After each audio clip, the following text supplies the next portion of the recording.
प्रिय छात्रों, आज हम लोग यूपी पॉलिटेक्निक 2019 में पूछे गए कुछ प्रश्नों का अध्ययन करेंगे। पीछे के वीडियोज में हमने क्वेश्चन नंबर 40 तक अध्ययन कर लिया था।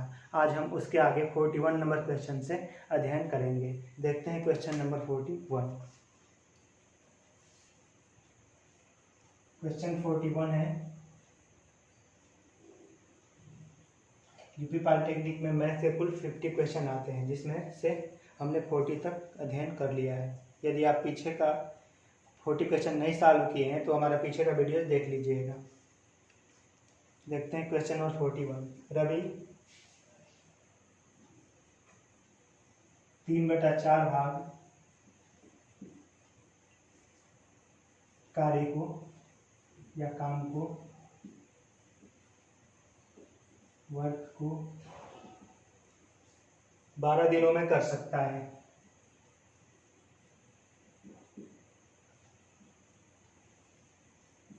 बारह दिनों में कर सकता है, तो वह 1/2 काम को 1/2 भाग काम को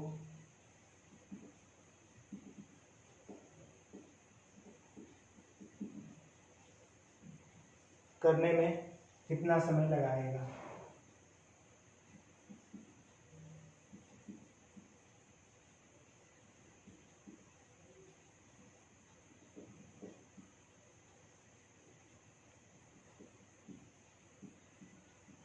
ऑप्शन ए है इनमें से कोई नहीं, none of this. Option B है 8 डेज 8 दिन। ऑप्शन सी है 6 डेज 6 दिन। ऑप्शन डी है 7 डेज। पॉलिटेक्निक के अलग अलग सेटों में क्वेश्चन का नंबर अलग अलग होता है और ऑप्शन का क्रम भी अलग अलग होता है। किसी सेट में ऑप्शन नन ऑफ दिस ये सेकंड नंबर पर रहता है, किसी में फर्स्ट पर रहता है, किसी में थर्ड में, किसी में फोर्थ में। ये चारों ऑप्शन का क्रम भी अलग अलग होता है। देखते हैं सॉल्यूशन इसका। रवि द्वारा 3/4 भाग काम को, वर्क को करने में लगा समय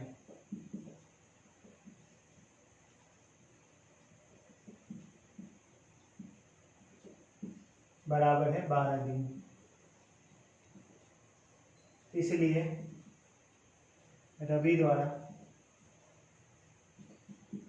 1 भाग अर्थात पूरा काम को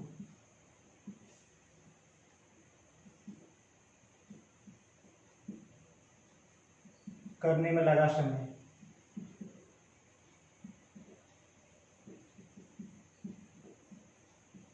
बराबर हो जाएगा 12 इंटू, यहाँ पे देखिए 3/4 कार्य 12 दिन में हो रहा है, एक भाग कार्य में क्या होगा, 3/4 जाता है इधर तो उल्टा हो जाता है, गुणा में 4/3 हो जाएगा। 12 गुणे 4/3 दिन, 3 से ये 12 कट जाएगा, 4 बार में ये हो गया कितना, 16 दिन। रवि द्वारा 1 भाग कार्य को पूरा करने में लगा समय बराबर 16 दिन। इसलिए रवि द्वारा आधा भाग मतलब आधा कार्य को करने में लगा समय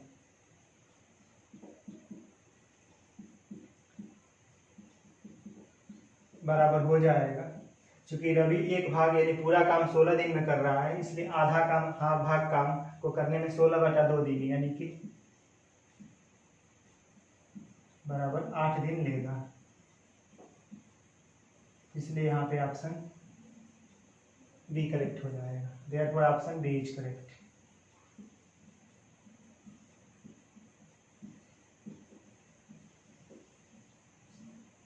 हम देखेंगे नेक्स्ट क्वेश्चन 42 नंबर।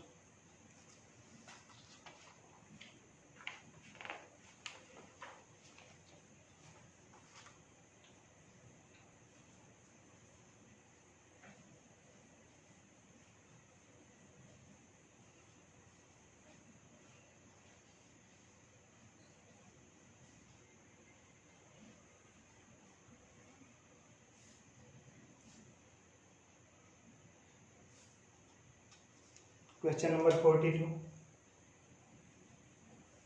यहाँ पे एक वृत्त दिया गया है और इस वृत्त का एक स्पर्श रेखा है, एक टेंजेंट है और एक यहाँ पे सर्कल है और इसका टेंजेंट है, स्पर्श रेखा है ए, सी और बी, और ये पॉइंट ऑफ कांटेक्ट है सी, सर्कल का और टेंजेंट का, वृत्त का और स्पर्श रेखा का।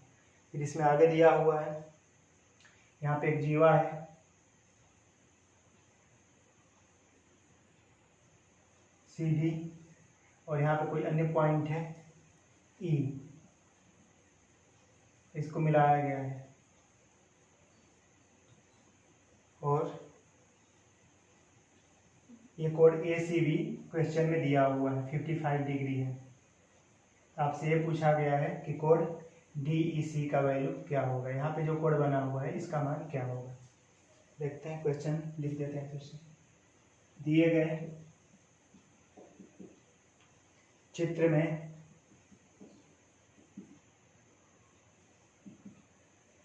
कोड डी ई सी का मान क्या होगा।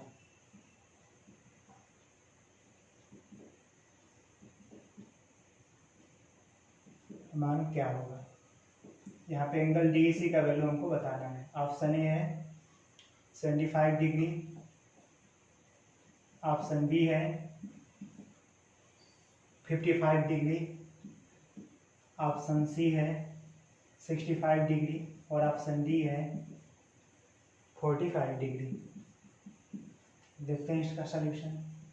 यहाँ पे हम जानते हैं कि यदि वृत्त की कोई स्पर्श रेखा है, ये मान लीजिए वृत्त है और ये इसका स्पर्श रेखा है और इसका यदि पॉइंट ऑफ कांटेक्ट है स्पर्श बिंदु है और यह एक जीवा है यदि सी डी इसका, तो इस जीवा द्वारा इस स्पर्श रेखा के साथ जो कोण बनता है, यह कोण इस जीवा द्वारा शेष परिधि पर बनाए गए कोण के बराबर होता है। जितना का ये कोण होता है उतने का ही ये कोण भी होता है। इसलिए यहाँ पे हो जाएगा कोण डी ई सी बराबर कोण डी ई सी बराबर कोण D C B, angle D E C equal to angle D C B. और यहाँ पे हम इसका वैल्यू पुट कर देंगे एंगल डी सी बी का 55 डिग्री, इसलिए हमारा हो जाएगा angle D E C equal to 55 degree. इसलिए यहाँ पे ऑप्शन बी करेक्ट हो जाएगा। Therefore option B is correct. इस पे आधारित 2 क्वेश्चंस आए हुए हैं पॉलिटेक्निक 2019 के एग्जाम में। एक क्वेश्चन को हम लोग अभी आगे देखेंगे। नेक्स्ट क्वेश्चन है 43 नंबर।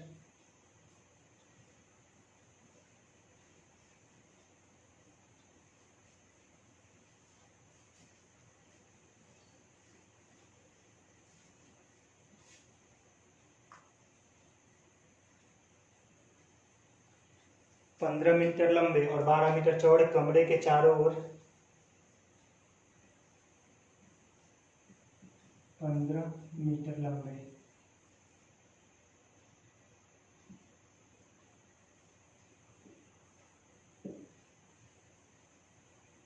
तथा 12 मीटर चौड़े कमरे के चारों ओर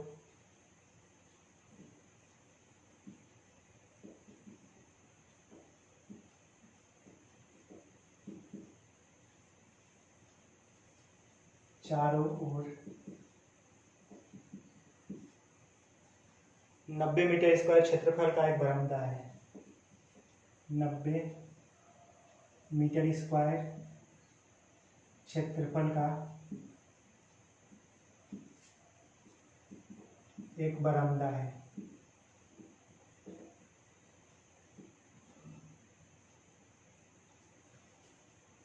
तो बरामदे की चौड़ाई क्या होगा।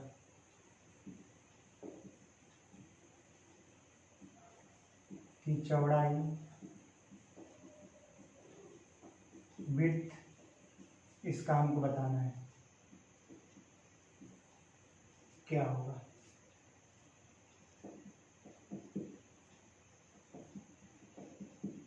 ऑप्शन ए है 1 मीटर, ऑप्शन बी है 2 मीटर ऑप्शन सी है 1.5 मीटर और ऑप्शन डी है 2.5 मीटर। यहाँ पे लीजिए कमरा हो गया हमारा, और इस कमरे के चारों ओर एक बरामदा है।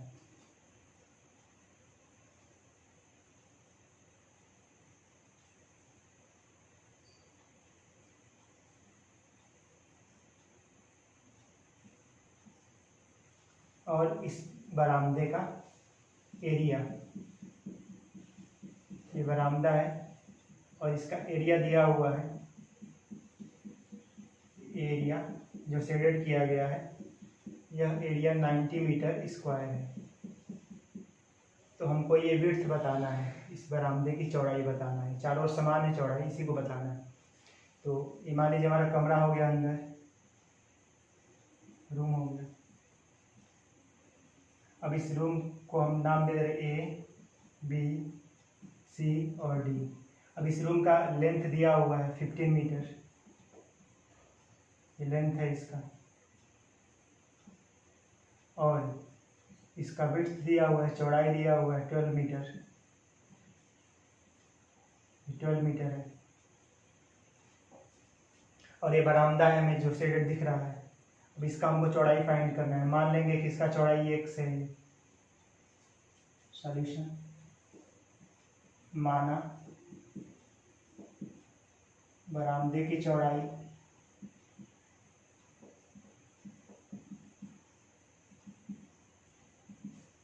x मीटर है। और ये बाहर यहाँ पे पी क्यू आर ले लेंगे पॉइंट हम। इसलिए बरामदे का क्षेत्रफल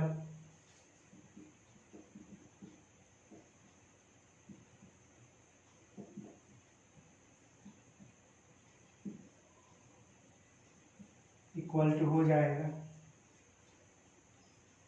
एरिया ऑफ, इस बड़े वाले का area P Q R S minus area from A B C D. अब देखिए ये रेक्टेंगुलर है और ये भी रेक्टेंगुलर है, दोनों आयताकार है, तो इसका एरिया हो जाएगा लंबाई गुणे चौड़ाई, और इसका लंबाई है पी क्यू और गुणे चौड़ाई इसका है क्यू आर, माइनस इसका लंबाई हो जाएगा ए बी और गुणे चौड़ाई हो जाएगा बी सी। अब देखिए यहाँ पे ये हम चौड़ाई x ले लिए हैं, तो इधर भी x हो जाएगा, यहाँ की दूरी, ये पूरा ये लंबाई इसका हो जाएगा। यहाँ से यहाँ तक 15 है, यहाँ से यहाँ तक 15 है, तो ये भी 15 हो जाएगा, 15 + x + 6, यानी ये हो जाएगा 15 + 2x p से q तक। इसी तरह ये डिस्टेंस x है और यहाँ पे ये डिस्टेंस भी x है, और यहाँ से यहाँ तक 12 है, तो ये पूरा हो जाएगा q से r तक 12 + 2x।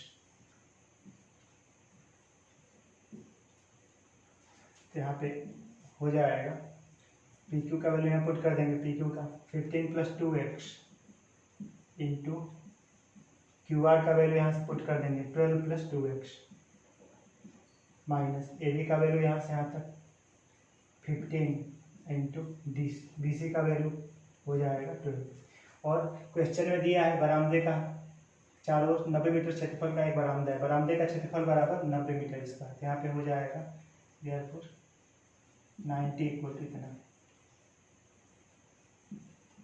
नेक्स्ट स्टेप में 90 इक्वल टू हो जाएगा 15 में 12 से मल्टीप्लाई करेंगे, 15 इंटू 12, 15 में 2x से करेंगे तो 30x, 2x में 12 से करेंगे तो 24x, और 2x में 2x से करेंगे तो हो जाएगा 4x स्क्वायर, और माइनस 15 इंटू 12, 15 इंटू 12 से 15 इंटू 12 कैंसिल हो जाएगा, तो बचेगा नेक्स्ट स्टेप में 90 इक्वल टू ये 4x स्क्वायर पहले लिख दे रहे हैं, 4x स्क्वायर प्लस 30x और 24x यानी कि 54x।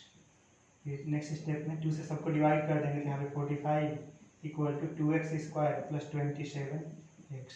फिर हमें प्राप्त हो जाएगा 2x square equal plus 27x। इस 45 को राइट में माइनस 45 इक्वल टू 0। फिर इसको हम फैक्टराइज करेंगे तो 2x स्क्वायर 27x को हम लिख सकते हैं 30x minus 3x minus 45 equal to 0। फिर हम यहाँ पे कॉमन ले लेंगे, 2x, यहाँ बचेगा x प्लस 15, यहाँ पे 3 कॉमन ले लेंगे, यहाँ बचेगा x plus 15 equal to 0। Next step में x प्लस 15 हम कॉमन ले लेंगे, तो यहाँ पे बचेगा 2x माइनस 3, 2x माइनस 3 और इक्वल टू 0। नेक्स्ट स्टेप में या तो x प्लस 15 इक्वल टू 0 हो जाएगा, तो यहाँ 2x माइनस 3 इक्वल टू 0 हो जाएगा।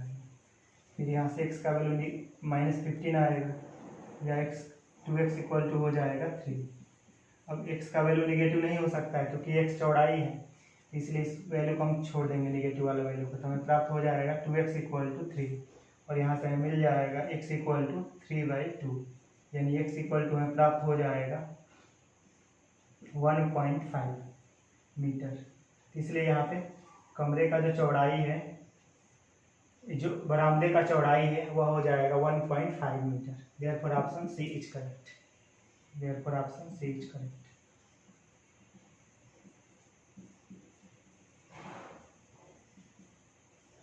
नेक्स्ट क्वेश्चन हम देखेंगे अभी।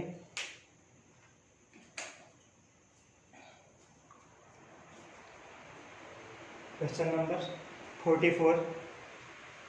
इस क्वेश्चन में देखिए यहाँ पे एक कमरा है, इस कमरे का लंबाई दिया हुआ था और चौड़ाई दिया हुआ था। इस लंबाई 15 था और चौड़ाई 12 था, 15 मीटर या 12 मीटर। और यहाँ पे एक बरामदा था चारों ओर, इस बरामदे का एरिया दिया हुआ था 90 मीटर स्क्वायर, और आपसे पूछा गया था कि इस बरामदे का ये चौड़ाई क्या होगा। तो इसको हम लोग यहाँ पे कैलकुलेट किए हैं। नेक्स्ट क्वेश्चन देखेंगे 44 नंबर।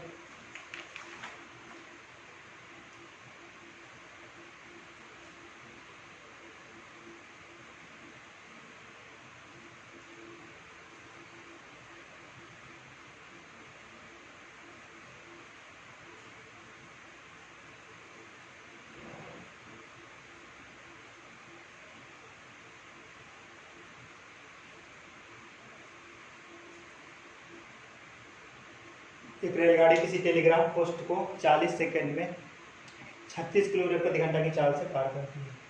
क्वेश्चन नंबर 44 है, एक रेलगाड़ी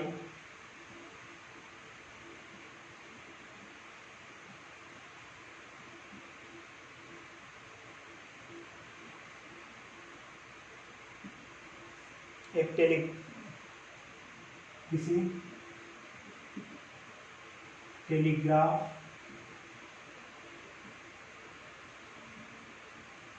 पोस्ट को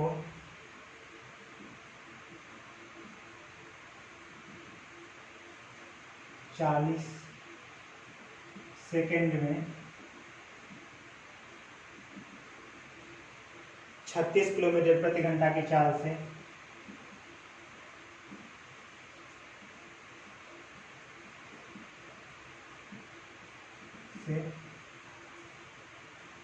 पार करती है।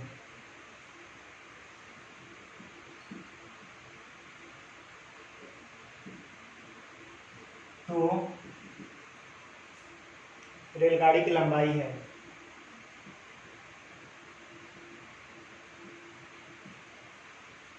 लेंथ ऑफ ट्रेन, यहाँ पे पूछा गया है। ऑप्शन ए है 500 मीटर, ऑप्शन बी है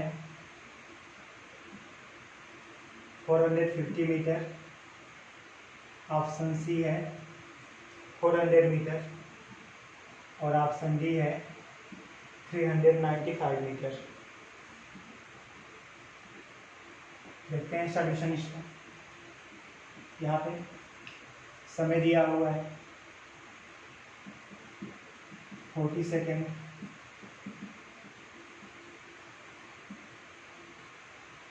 और चाल है, यहाँ पे स्पीड दिया हुआ है ट्रेन का 36 kilometre per hour.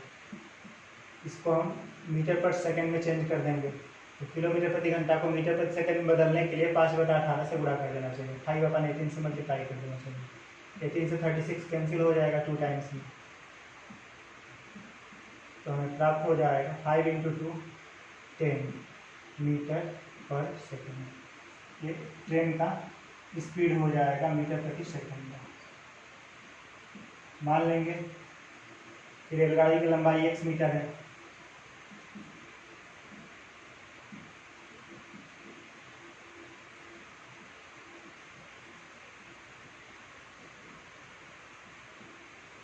x metre है।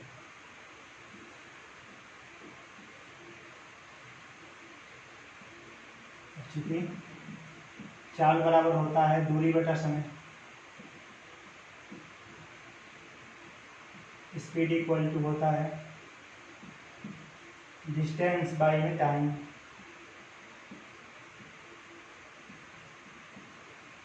इसलिए यहाँ पे हो जाएगा, चाल का वैल्यू पुट कर देंगे मीटर प्रति सेकंड वाला, तो 10 हो गया।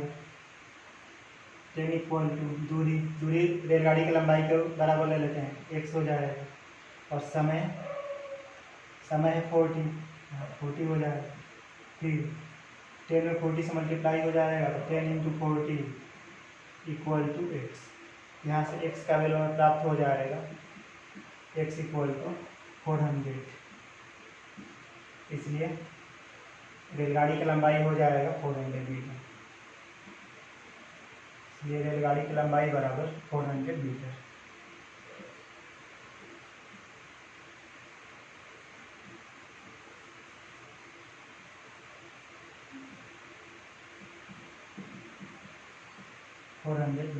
तो therefore option C is correct, इसलिए यहाँ पे ऑप्शन सी करेक्ट हो जाएगा।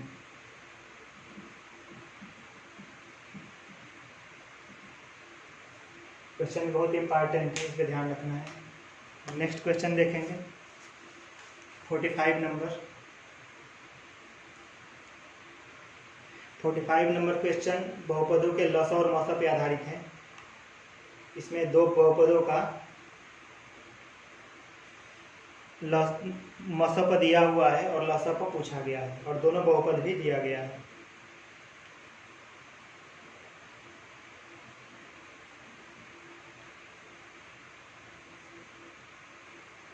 देखते हैं question number 45।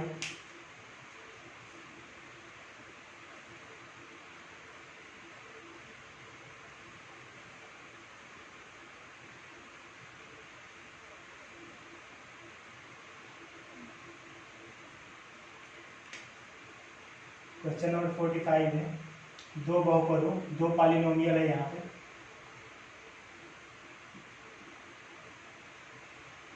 x equal to 4x square into 3x, 4x square into x square minus 3x plus 2 और qx equal to 12x into x minus 2 into x square minus 4 का मसप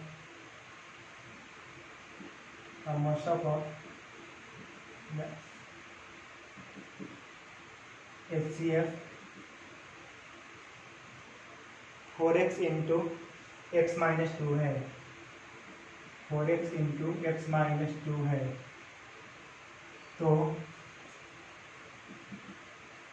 इनका लसफ क्या होगा? लसर या लसफ एलसीएम क्या होगा? यहाँ पे ऑप्शन ए है 12x square into x square minus 3x plus 2 into x square plus 4। Option B है x square into x square minus 3x plus 2 into x square plus 4। Option C है 12x square into x square minus 3x plus 2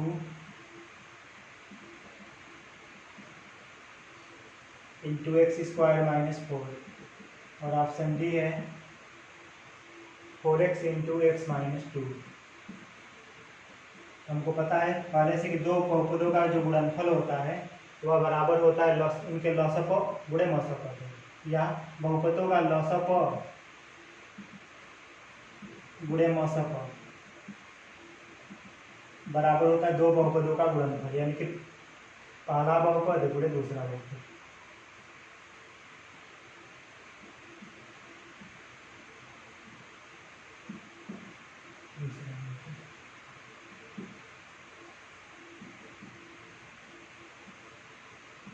यहाँ पे देखिए लसप का value हमको दिया हुआ है, लसप का वैल्यू फाइंड करना है, मसप का वैल्यू दिया हुआ है, तो लसप को लसप ही छोड़ देंगे, एलसीएम ही लिख देंगे ऐसे इंटू मसप। मसप का वैल्यू दिया हुआ है यहाँ पे क्वेश्चन में 4x into x minus 2, 4x into x minus 2। और पहला बहुपद हमारा px है, दूसरा बहुपद हमारा qx है, तो बराबर px गुणे qx। नेक्स्ट स्टेप में लसप LCM into 4x into x minus 2 equal to हो जाएगा, px का वैल्यू यहाँ पर दिया हुआ है 4x square into x square minus 3x plus 2, तो px का वैल्यू हो गया इंटू qx का वैल्यू है 12x into x minus 2 into x square minus 4। तो दोनों पक्षों में जो कैंसिल होने होगा कैंसिल कर देंगे, 4 से 4 कैंसिल हो जाएगा, 1 टाइम एक्स से 1 टाइम एक्स कैंसिल हो जाएगा, और x माइनस 2 से x माइनस 2 कैंसिल हो जाएगा। तो हमारे पास बचेगा loss of equal to LCM equal to हो जाएगा यहाँ पे 12x में यहाँ पे 1 टाइम x बचा हुआ है, x से मल्टीप्लाई होगा तो 12x square into x square minus 3x plus 2 और इंटू एक्स स्क्वायर माइनस 4। इसलिए यहाँ पे ऑप्शन देखिए ऑप्शन सी करेक्ट हो जाएगा। यहाँ पे दिया हुआ 12x square into x square minus 3x plus 2 into x square minus 4, therefore option C is correct.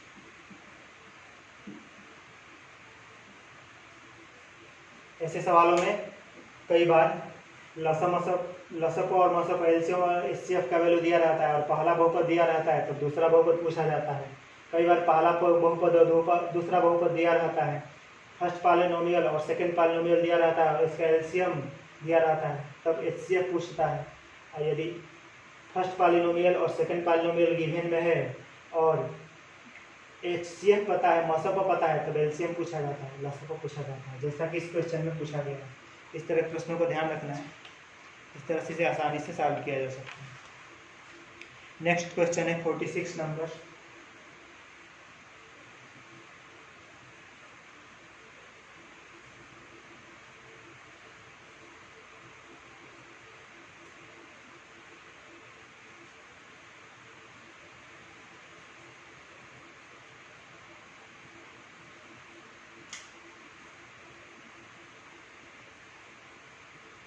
रुपये 24,000 का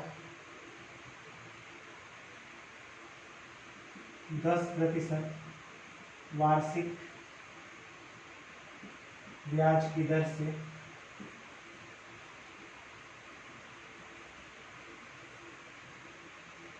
डेढ़ वर्ष का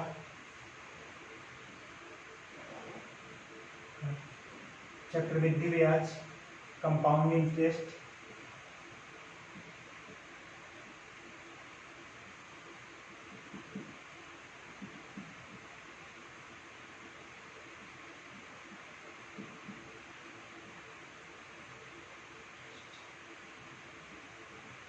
क्या होगा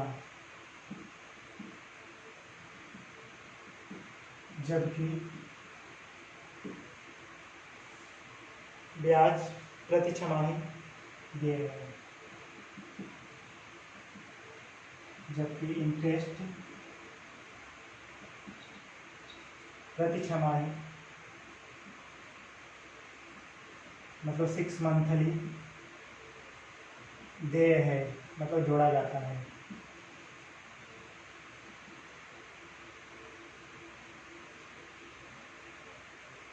पहला ऑप्शन है 3780 रुपया। दूसरा ऑप्शन है 3774 रुपया। ऑप्शन सी है 3583 रुपया और ऑप्शन डी है 3783 रुपया। देखते हैं सॉल्यूशन। यहाँ पे मूलधन जो प्रिंसिपल P बराबर हो जाएगा 24,000। दर रेट ऑफ इंटरेस्ट R बराबर हो जाएगा 10% वार्षिक। इसे 6 मंथली कैलकुलेट करेंगे तो वार्षिक को 6 मंथली में कैलकुलेट करना है तो एक वर्ष में 2 छमाही होता है तो 2 से भाग दे देंगे 10/2% प्रति छमाही, यानी कि 5% प्रति छमाही। ये हमारा दर हो जाएगा R। Rate of interest. अब समय बराबर है 1.5 वर्ष। अब 1.5 वर्ष में छमाही कितना होता है तो 3 छमाही, 600 महीना 3 बार होता है, 3 छमाही। समय n बराबर हो जाएगा 3 छमाही। अब फार्मूला होता है चूंकि मिश्र धन बराबर होता है अमाउंट बराबर होता है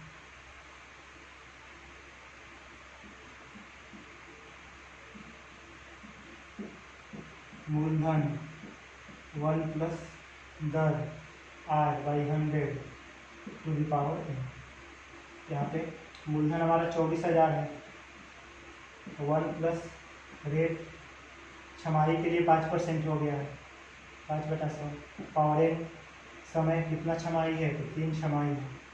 यहाँ से हो जाएगा 24,000 गुणे 1/20 पावर 3। तो नेक्स्ट स्टेप में हो जाएगा इसे धन ए इक्वल टू अमाउंट हमारा हो जाएगा 24,000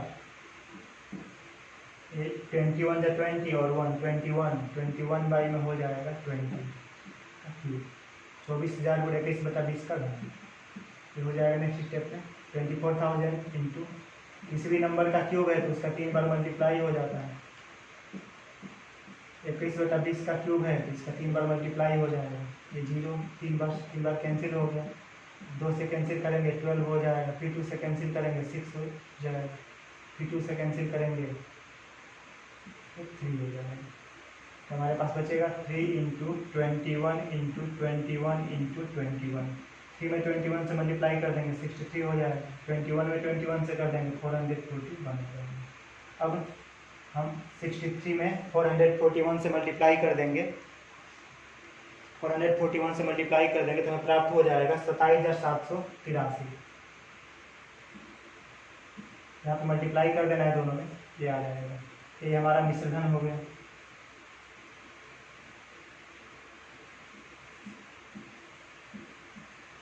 इसलिए चक्रवृद्धि ब्याज कंपाउंड इंटरेस्ट CI बराबर हो जाएगा, होता है फार्मूला अमाउंट माइनस प्रिंसिपल। 27,783 में से हम लोग 24,000 घटा देंगे, सब्ट्रैक्ट कर देंगे तो हमें प्राप्त हो जाएगा 3,783। इसलिए हो गया चक्रवृद्धि ब्याज बराबर कंपाउंड इंटरेस्ट बराबर हो जाएगा ₹3783। इसलिए यहाँ पे ऑप्शन डी करेक्ट हो जाएगा। Therefore option D is correct.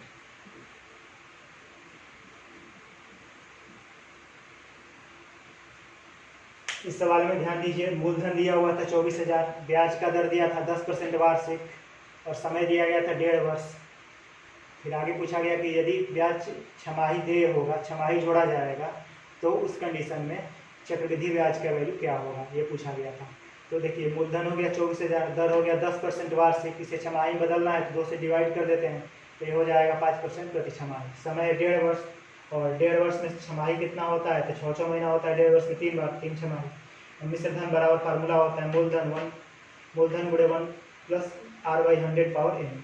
इसमें वैल्यू पुट कर देंगे। मूलधन का 24,000, दर का वैल्यू छमाही वाला 5% और समय का वैल्यू 3 छमाही तो 3 रख देंगे। इसे सॉल्व कर लेंगे इजली, तो हमारा मिश्रधन निकल जाएगा 27,783। और चक्रवृद्धि ब्याज कंपाउंड इंटरेस्ट इक्वल टू होता है मिश्रधन माइनस मूलधन। तो हम मिश्रधन में से और मूलधन को 24,000 को घटा देंगे, तो हमें प्राप्त हो जाएगा 3,783 रुपये कंपाउंड इंटरेस्ट। इस तरह यहाँ पे ऑप्शन डी करेक्ट हो जाएगा। नेक्स्ट क्वेश्चन देखेंगे 47 नंबर।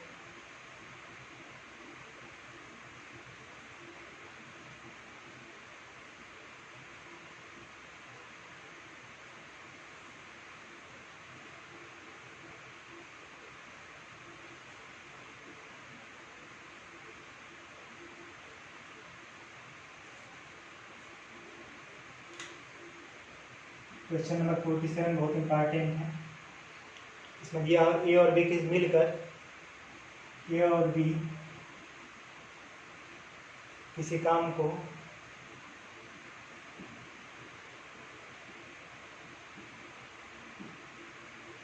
मिलकर एक साथ काम करेंगे तब 72 दिनों में पूरा करते हैं।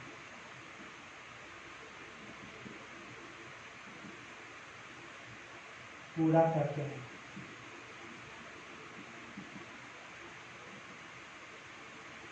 बी और सी उसी काम को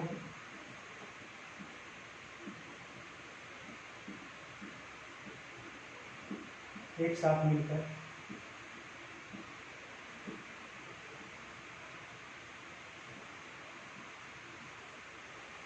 120 दिनों में पूरा करते हैं। पूरा करते हैं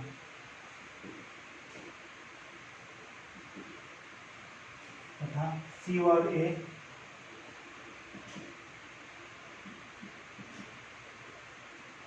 नब्बे दिनों में पूरा करते हैं। अर्थात सी और ए दोनों मिलकर इसी कार्य को 90 दिनों में पूरा करते हैं।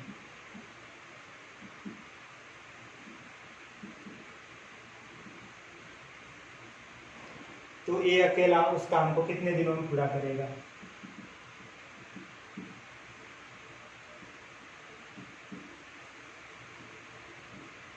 उसी कार्य को कितने दिनों में पूरा करेगा?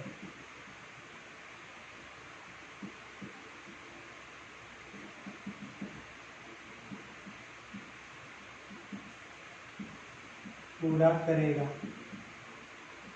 ऑप्शन ए है 85 डेज 55 दिनों में। ऑप्शन बी है 120 डेज 120 दिनों में। ऑप्शन सी है 60 डेज 60 दिनों में। और ऑप्शन डी है 110 डेज 110 दिनों में। देखेंगे इसका सलूशन हम।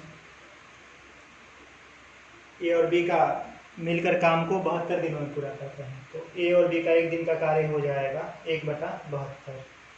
जी आपको ये पता है कि कोई आदमी कितने दिन में कार्य को पूरा कर रहा है, तो उसी को उल्टा यदि आप लिख देंगे तो उसका एक दिन का कार्य निकल जाता है।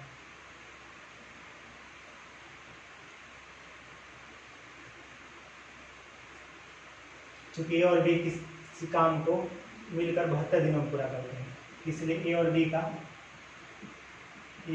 का एक दिन का कार्य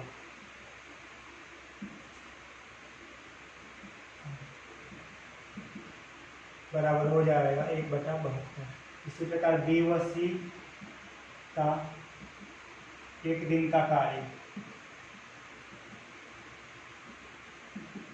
बी और सी का एक दिन का कार्य हो जाएगा। बी और सी मिलकर उसी काम को 120 दिन में करते हैं।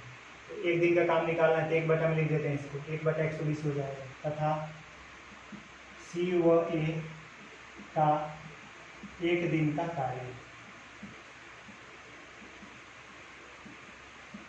बराबर सी और ए कार्य को 90 दिनों में पूरा करते हैं, तो एक दिन का कार्य हो जाएगा 1/90। इसलिए 2 गुणे ए बी व सी का एक दिन का कार्य बराबर इस सबको यदि जोड़ दिया जाए तो ए का कार्य इसमें दो बार आ जाता है, बी का कार्य 2 बार आ जाता है और सी का कार्य भी 2 बार आ जाता है। इसलिए सबको जोड़ने पे 2 गुणे ए, बी और सी का एक दिन का कार्य निकलता है। तो बराबर हो जाएगा 1/72 प्लस 1/120 प्लस 1/90। इन तीनों को जोड़ देंगे तो ए, बी और सी के कार्य का 2 गुना का वैल्यू निकल जाता है। एक दिन के कार्य का 2 गुना का वैल्यू निकल जाता है। तो इसे हम सॉल्व कर देंगे तो इस सबका लसा को हो जाएगा 360। तो एलसीएम इसका निकाल लीजिएगा। 72 से 5 बार में कटेगा, फिर 120 से ये 3 बार में कट जाएगा, फिर 3 से ऊपर मल्टीप्लाई हो तो ही आ जाएगा। और इसी तरह 90 से ये 4 बार में कट जाएगा। हमें प्राप्त हो जाएगा यहाँ पे 9, 5, 3, 8, 4, 12, 12/360। इसे हम कैंसिल कर देंगे तो 12, 3, 36 में प्राप्त हो जाएगा 1/30। ये 2 गुणे ए, बी व सी का एक दिन का कार्य होगा। मतलब ए, बी और सी के एक दिन के कार्य के 2 गुना का वैल्यू होगी। तो यहाँ से ए, बी और सी का एक दिन का कार्य निकालेंगे, 200 उधर भाग हो जाएगा। इसलिए ए, बी व सी का एक दिन का कार्य बराबर हो जाएगा 1/30 पहले से यहाँ पे है और इधर से 2 आ जाएगा तो गुणे 2 यानी 1/में हो जाएगा 7। तब इसलिए ए का एक दिन का कार्य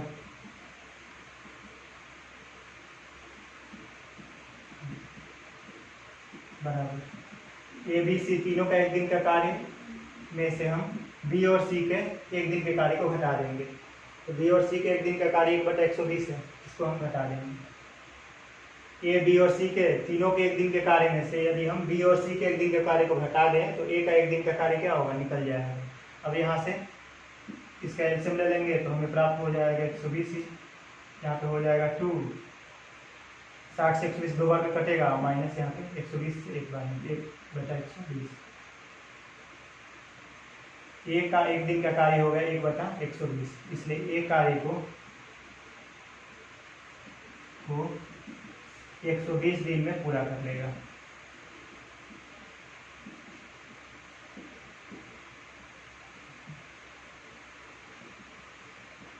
therefore ऑप्शन यहाँ पे बी करेक्ट हो जाएगा। therefore option B is correct. किसी व्यक्ति का यदि आपको एक दिन का कार्य पता हो गया है तो ये पता करना है कि वह पूरे कार्य को कितने दिन में पूरा करेगा, तो इसको उल्टा कर देते हैं। तो ए का एक दिन का कार्य आया 1/120, यानी ए कार्य को 120 दिन में पूरा कर लेगा, इसलिए यहाँ पे ऑप्शन बी करेक्ट हो जाएगा। इसी तरह यदि हमको ये निकालना रहता कि बी अकेला इस कार्य को कितने दिन में कर लेगा, तो हम यहाँ पे निकालते बी का एक दिन का कार्य। उसके लिए हम ए, बी, सी के एक दिन के कार्य में से 1/60 में से ए और सी के एक दिन के कार्य को हटा देते, ए और सी के एक दिन के कार्य को यानी 1/90 को हटा देते, तो हमें ये पता हो जाता कि बी अकेला इस कार्य को कितने दिन में पूरा करेगा। इसी प्रकार ये भी निकाला जा सकता है इसी तरह कि सी अकेला कार्य को कितने दिन में पूरा कर लेगा। नेक्स्ट क्वेश्चन हम देखेंगे 48 नंबर।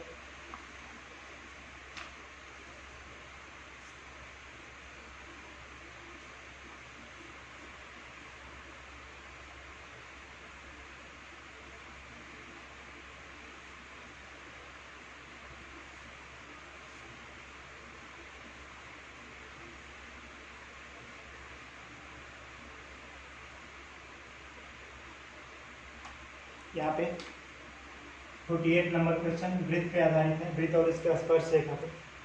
यहाँ पे एक वृत्त दिया हुआ है और आगे दिया हुआ है इसका एक स्पर्श रेखा, इसका स्पर्श रेखा हो गया, टेंजेंट हो गया। फिर यहाँ पे यह स्पर्श बिंदु है ए, स्पर्श रेखा इसका नाम है पी, ए और क्यू। यहाँ पे कोई पॉइंट बी है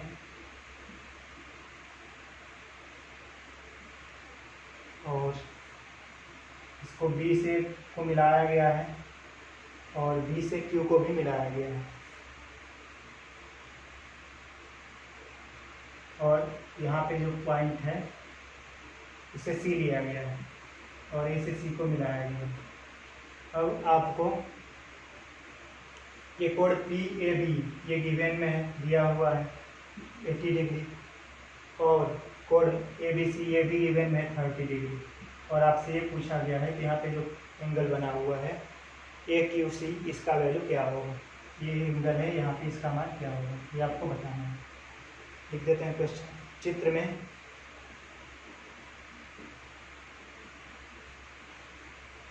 angle B A P equal to है 80 डिग्री, और angle A B C equal to है 30 डिग्री, इक्वल टू है 30 डिग्री। और तो एंगल ए क्यू सी का मान क्या होगा ये बताना है। एंगल ए क्यू सी का मान क्या होगा। यहाँ पे ऑप्शन ए है 50 डिग्री, ऑप्शन बी है 65 डिग्री, ऑप्शन सी है 110 डिग्री, और ऑप्शन डी है 55 डिग्री। देखते हैं सॉल्यूशन इसका।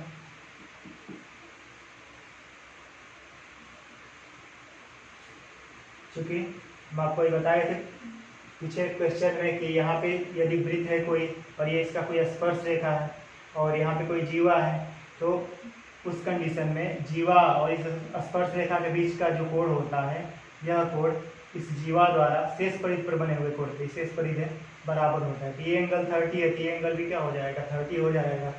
तो यहाँ पे कोण क्यू ए सी बराबर हो जाएगा कोण ए बी सी। इसलिए यहाँ पे हो जाएगा angle Q A C equal to angle A B C का वैल्यू है 30 डिग्री, तो 30 डिग्री। इसी प्रकार यहाँ पे ये स्पर्श रेखा है, ये जीवा है, तो इस जीवा और इस स्पर्श रेखा का जो बीच का कोण है, यह कोण इस जीवा द्वारा शेष परिधि पे, यहाँ पे देखिए कोण बना हुआ है, इस कोण पे क्या होगा बराबर होता है। ये कोण 80 है, ये भी कोण 80 हो जाएगा। इसी प्रकार एंगल ए सी बी बराबर हो जाएगा 80 डिग्री। ये 80 है तो ये भी 80 हो जाएगा, ये 30 है तो ये भी 30 हो जाएगा। अब ये बहिष्कोण है, ये बहिष्कोण किसी भी त्रिभुज में जो बहिष्कोण होता है सो दो अंतःकोणों के योग बराबर होता है। तो ये तो हमारा 30 डिग्री अभी आ गया सॉल्व करने पे, ये सॉल्व करने पे आ गया 80 डिग्री। अब त्रिभुज ए क्यू सी में बहिष्कोण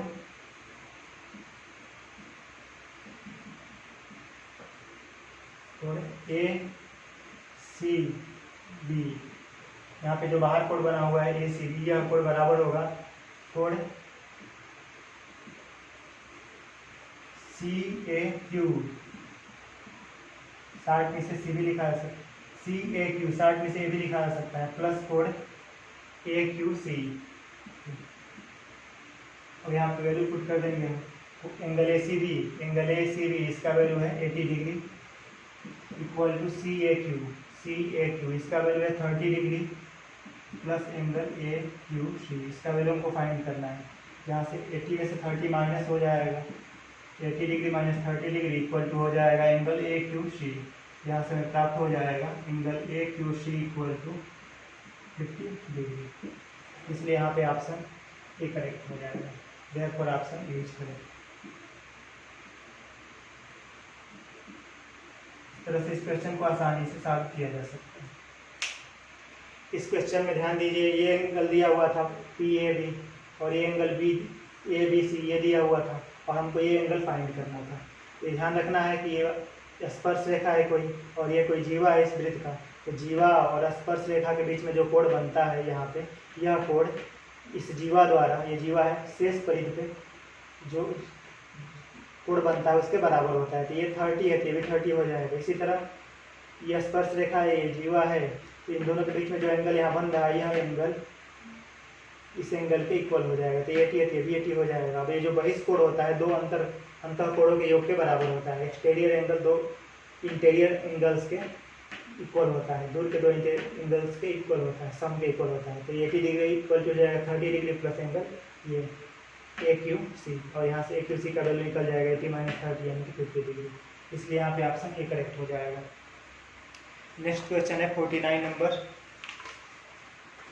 ये लाग का क्वेश्चन है, देखते हैं इसको।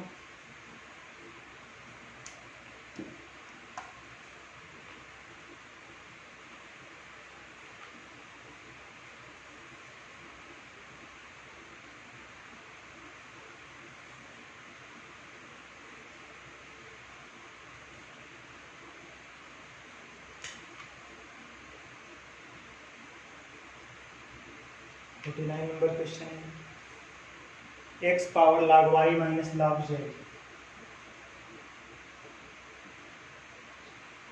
Into y power log z माइनस log x into z power log x माइनस log y का मान है। बहुत ही इंपॉर्टेंट क्वेश्चन है, इसे एज ए रिजल्ट याद भी रखना चाहिए। पहला ऑप्शन है 3, सेकेंड ऑप्शन है 5, थर्ड ऑप्शन है 1 और फोर्थ ऑप्शन है 0। इसको ध्यान रखना है, इसका वैल्यू 1 आता है, एज ए रिजल्ट इसे याद रखना चाहिए। तो देखिए इसका सोल्यूशन भी हम बता देते हैं, लेकिन कॉम्पिटिटिव एग्जाम्स के लिए इसे याद रखना चाहिए। मान लेना है कि माना let A equal to X power log y minus log z into Y power log z माइनस log x into Z power log x माइनस log y। दोनों पक्षों में log ले लेंगे, टेकिंग log बोथ साइड, तो हमें प्राप्त हो जाएगा log a equal to log x power log y minus log z into Y power log z माइनस log x into Z power log x माइनस log y। अब log का rule होता है कि log m into n into p है, जितना चीज इंटू में है वो प्लस में हो जाता है। तो नेक्स्ट स्टेप में प्राप्त हो जाएगा log a equal to log x power log y minus log z plus, ये तीनों इंटू में है तो तीनों प्लस में हो जाएगा log के साथ, फिर log y power log z माइनस log x plus log z power log x माइनस log 1। अब नेक्स्ट स्टेप में log a का वैल्यू हो जाएगा, log m पावर n होता है तो पावर रहेगा तो इस इंटू में आ जाता है साइड में, ये हो जाएगा log y minus log z into log x plus इसी तरह ये log m पावर n है तो पावर के इधर इंटू में आ जाता है, तो ये हो जाएगा log z माइनस log x into log y plus यहाँ पे log z पावर इतना है तो log m पावर n से ये हट के इधर आ जाएगा मल्टीप्लाई में, तो log x माइनस log y इंटू हो जाएगा log z। यहाँ पे फार्मूला यूज हुआ है log m power n equal to होता है n log m, ये फार्मूला यूज हुआ है। अब नेक्स्ट स्टेप में आप मल्टीप्लाई करा देंगे सारे में, तो प्राप्त हो जाएगा log a equal to log y में log x से तो log x into log y minus log x में log z से तो log z into log x। फिर यहाँ पे log z में log y से तो log y into log z माइनस log x में log y से तो log x into log y। अब ऐसे यहाँ पे log x में log z से log z into log x माइनस log y में log z से minus log y into log z। ये सारे टर्म्स कैंसिल हो जाएंगे, log x into log y से log x into log y, log z into log x ये negative है तो यहाँ पे log z into log x positive है, कैंसिल हो जाएगा। ऐसे ही ये थर्ड वाला log y log z से log y log z cancel हो जाएगा, तो हमें प्राप्त हो जाएगा यहाँ पे log a equal to zero. अब लाग में जीरो वैल्यू होता है 1 का, लाग 1 का, यहाँ पे हो जाएगा लाग 1, लाग 1 इक्वल टू होता है 0। तो यहाँ से दोनों से लाग छोड़ देंगे तो हमें प्राप्त हो जाएगा a इक्वल टू 1। इस तरह हमें हमारा ऑप्शन यहाँ पे सी करेक्ट हो जाएगा। Therefore option C is correct.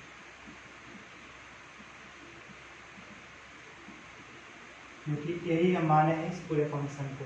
ए का मान 1 हो गया तो इस पूरे का वैल्यू भी 1 हो जाएगा। क्वेश्चन बहुत इंपॉर्टेंट है, इसे आपको याद रखना चाहिए कॉम्पिटिटिव एग्जाम्स के लिए। हम नेक्स्ट क्वेश्चन देखेंगे, ये लास्ट क्वेश्चन है 50 नंबर। पॉलिटेक्निक के एग्जाम में कुल 50 क्वेश्चंस यूपी पॉलिटेक्निक में आते हैं मैथ्स के। बाकी 50 क्वेश्चंस में साइंस के क्वेश्चन होते हैं, उसमें फिजिक्स भी रहता है, केमिस्ट्री भी रहता है, कुछ बायोलॉजी क्वेश्चंस होते हैं।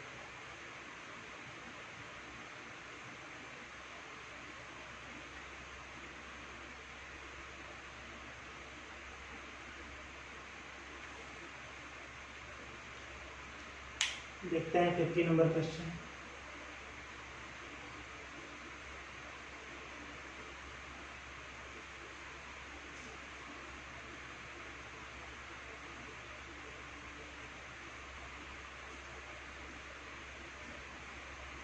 त्रिभुज की भुजाओं का अनुपात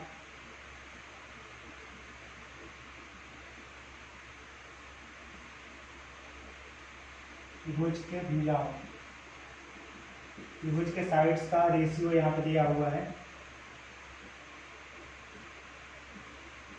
3:4:5 है और उसका परिमाप 144 सेंटीमीटर है और उसका पेरीमीटर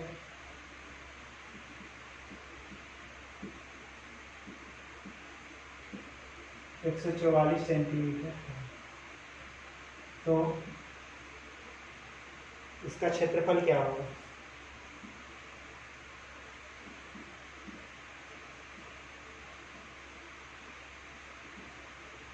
एरिया क्या होगा?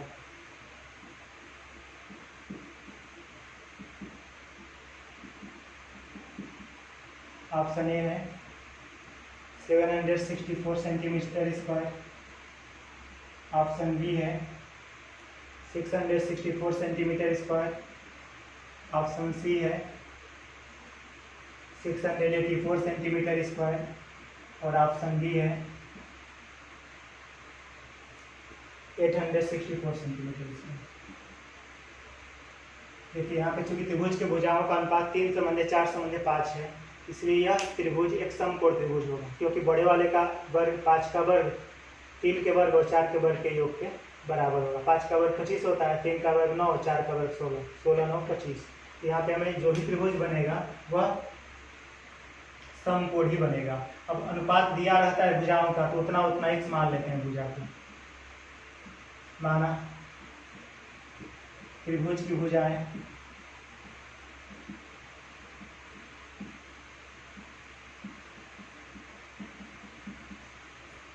क्रमशः 3x सेंटीमीटर, 4x सेंटीमीटर एवं 5x सेंटीमीटर है। हम ले रहे हैं 3x, इसको ले रहे हैं 4x, इसको ले रहे हैं 5x। यहाँ पे देखिए चूंकि परिमाप पेरीमीटर दिया हुआ है 144 सेंटीमीटर, इसलिए 3x प्लस 4x, परिमाप मतलब होता है तीनों भुजाओं का योग। 3x है, ये 4x है, ये 5x है। 3x plus 4x plus 5x बराबर हो जाएगा 144। यहाँ से 3 4 7 5 12, 12x बराबर हो जाएगा 144। यहाँ से x बराबर हो जाएगा 12। अब हमें त्रिभुज का तीनों भुजा पता हो सकता है। यहाँ पे ये हो जाएगा 3 × 12 यानी कि 36 सेंटीमीटर। ये 5 × 12 यानी कि 60 सेंटीमीटर और ये 4 × 12 यानी कि 48 सेंटीमीटर। इसलिए त्रिभुज का क्षेत्रफल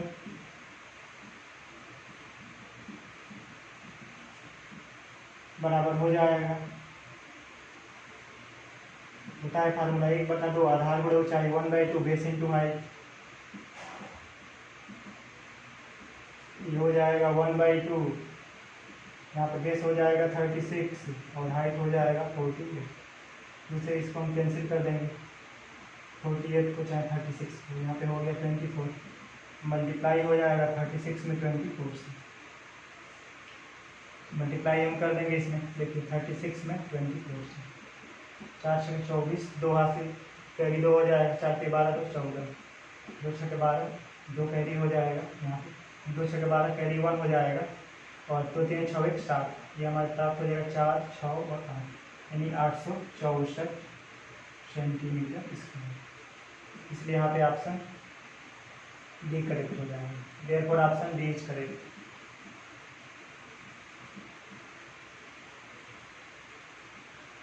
इस तरह से हम लोग इस क्वेश्चन को आसानी से सॉल्व कर सकते हैं। इस क्वेश्चन में त्रिभुज के भुजाओं का अनुपात दिया गया था, और यदि अनुपात पाइथागोरियन ट्रिपलेट बनाते हैं तो उस कंडीशन में त्रिभुज समकोण ही होता है, यानी बड़े अनुपात में ही बड़े वाले का वर्ग शेष 2 के वर्गों के योग के बराबर यदि आ जा रहा है तो त्रिभुज समकोण होता है। और यहाँ पे परिमाप दिया हुआ है त्रिभुज का, परिमाप मतलब होता है तीनों भुजाओं का योग, तीनों को जोड़ देंगे यहाँ पे 3x 4x और 5x और बराबर हो जाएगा 144। इसे सॉल्व करेंगे x का मान निकल जाएगा और यहाँ पे x का वैल्यू पुट कर देंगे तो हमें साइड पता हो जाएगा, और फिर फार्मूला होता है त्रिभुज का क्षेत्रफल का 1/2 बेस इंटू हाइट, इसमें रख देंगे तो हमें इस त्रिभुज का एरिया 864 सेंटीमीटर स्क्वायर प्राप्त हो जाएगा। इस प्रकार से यह क्वेश्चन बहुत ही आसानी से सॉल्व किया जा सकता है। इस तरह से हमने UAV पॉलिटेक्निक 2019 में पूछे गए सभी क्वेश्चंस को सॉल्व किया। यदि आपको किसी क्वेश्चन में कोई दिक्कत होगा तो कमेंट्स करके बताइएगा, उसे फ्यूचर में सॉल्व करने की कोशिश किया जाएगा। थैंक्स।